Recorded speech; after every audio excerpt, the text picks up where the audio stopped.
સમાચારમાં આગળ વાત કરીએ જાંબુઘોડાની તો જાંબુઘોડામાં ગાંધી જયંતિના દિવસે 1 કલાક સ્વચ્છતા માટે શ્રમદાન કાર્યક્રમ જાંબુઘોડાની સરકારી વિજ્ઞાન અને વિનયન કોલેજના એનએસએસના વિદ્યાર્થીઓ દ્વારા ભાણપુર ખાતે કરવામાં આવ્યો। ત્યારે પ્રાપ્ત વિગતો મુજબ જાંબુઘોડા તાલુકાના ભાણપુરા ગ્રામ પંચાયત તેમજ જાંબુઘોડાની સરકારી વિજ્ઞાન અને વિજ્ઞાન કોલેજના એનએસએસના વિદ્યાર્થીઓ દ્વારા 2 ઓક્ટોબર અને ગાંધી જયંતિ નિમિત્તે 1 કલાક સ્વચ્છતા માટે શ્રમદાન કાર્યક્રમ યોજવામાં આવ્યો હતો।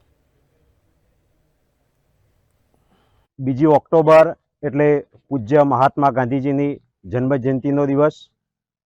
ત્યારે સરકારી વિનયન અને વિજ્ઞાન કોલેજ જાંબુઘોડાના એનએસએસ વિભાગ દ્વારા તથા ભાણપુરા ગ્રામ પંચાયત અને ગ્રામજનોના સંયુક્ત ઉપક્રમે આજે ભાણપુરા ગામે મહાત્મા ગાંધીજીના જન્મદિવસની ઉજવણી ગ્રામ સફાઈ કરીને કરવામાં આવી।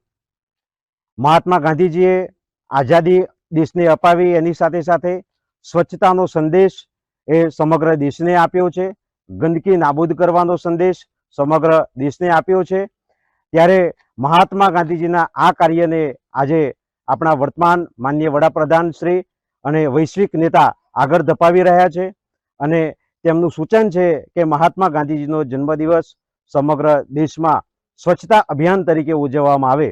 ત્યારે આવો એક નાનકડું કાર્ય અમે આજે આરંભ્યું છે અને દત્તક ગામમાં અમે પૂજ્ય બાપુજીના જન્મદિવસની ઉજવણી રૂપે દીપ પ્રાગટ્ય કરી અને એમને પુષ્પ અર્પણ કરવામાં આવ્યા, સ્વચ્છતા રેલી કાઢવામાં આવી અને ગ્રામ સફાઈ કરવાની આજે આયોજન કરેલું છે। તેમાં અમારી કોલેજના એનએસએસના સ્વયંસેવક મિત્રો, ગામના વડીલો, અમારા અધ્યાપકશ્રીઓ, ગ્રામજનો સર્વે જોડાયેલા છે અને સહિયારા પ્રયાસથી આજે ગ્રામ સફાઈ કરી અને ગામના લોકો સ્વચ્છતાના આગ્રહી બને, સ્વચ્છતા એમના સ્વભાવમાં કેળવાય એવો એક મેસેજ સમાજ સુધી જાય એ માટે અમે પ્રયત્ન કરી રહ્યા છીએ। તો આજે જે સૌ જોડાયા છે આ સફાઈ અભિયાનમાં એ સૌને અભિનંદન સાથે સૌનો આભાર માનું છું।